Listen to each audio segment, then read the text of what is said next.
On est réunis aujourd'hui dans ce beau sanctuaire, Mudita Sanctuary. Est-ce que vous pouvez nous expliquer un petit peu son histoire, comment vous avez créé cet endroit magnifique et qui accueille une centaine d'animaux. Oui. En fait, il s'est créé tout seul, hein, ce sanctuaire. C'était pas du tout le but.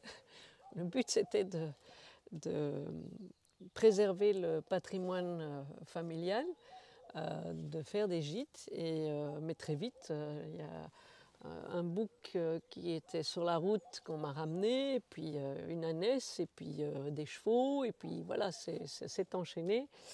J'ai en fait gardé tous ces animaux jusqu'à 50 en nom propre. Enfin, j'ai tout payé personnellement.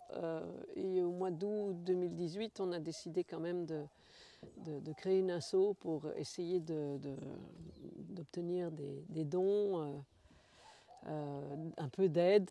Vous accueillez quel type d'animaux? En fait, tout ce dont les gens veulent se débarrasser ou qu'on trouve errant dans la nature. J'ai aussi 2 taureaux de la race Holstein qui sont absolument adorables, que j'aimerais bien vous faire rencontrer. Alors, vous êtes toute seule pour gérer ce domaine ou vous avez un petit peu d'aide quand même? Alors, non, je suis seule à prendre les décisions. Je cherche depuis plus de 2 ans une autre moi qui pourrait compléter et surtout qui pourrait reprendre aussi tout ce qui est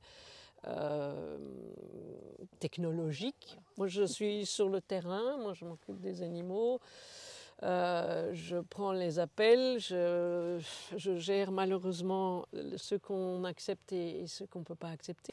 Alors, pour gérer au quotidien l'alimentation déjà, comment ça se passe? Donc, vous avez des aides, vous êtes... Alors, je n'ai pas d'aide. Moi, ce qui m'aide, c'est mes gîtes. Oui. Les gîtes, et alors il y a quelques dons, mais très peu. Et puis, ce que je gère moi-même financièrement. Donc, il faut avoir vraiment la vocation. Oui, surtout aussi parce que c'est 7 jours sur 7. C'est en fait 365 jours par an. Moi, j'ai plus été en vacances. Enfin, la dernière fois que j'ai été en vacances, c'était 4 jours, il y a 6 ans. Moi, je veux que tout le monde soit libre. Je ne veux pas des chats dans des cages. Ça ne me va pas du tout. C'est pour ça que je ne peux pas prendre plus non plus, parce que déjà, il y a des tensions. Oui, déjà une centaine, c'est déjà énorme. Ouais. Et je veux qu'ils vivent tous le plus près possible de la nature. Alors, chaque animal, ils ont tous un prénom. Ils ont tous un nom. Les poules ont tous un nom aussi. Et puis, il y a des animaux qui arrivent avec des noms, là, je ne les change pas. Alors, le matin, tout le monde est là-haut.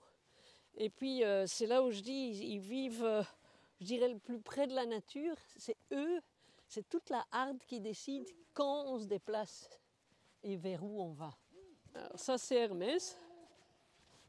Et ça, c'est Chronos. Alors, lui, il est un peu plus peureux. Mais moi, je fais 1,64 m. Et vous voyez, la seule chose dont il faut se méfier un petit peu, c'est les cornes, parce que c'est quand même c'est des grosses... Alors, ils ne veulent pas vous donner des coups, mais ça peut arriver. Mais il y a quand même encore toujours des mouches et ça les embête. 2 des cochons qui ne devraient pas être là, qui devraient être dans le pied du dessus, mais qui trouvent toujours une échappatoire pour passer là où ils ne doivent pas être, pour aller manger les glands. Ils sont 3 que j'ai récupérés d'un couple qui les avait achetés pendant le confinement parce qu'ils s'ennuyaient. Ils les ont mis dans 25 mètres carrés, c'est-à-dire une cour de 5 sur 5. Et en fait, l'une d'elles était devenue complètement dingue. Hein. Roxy, tu devrais pas être là non plus. Oui, viens dire bonjour. Viens.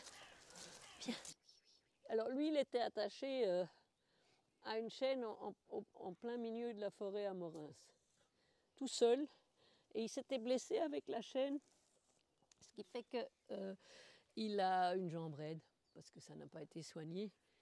Hein.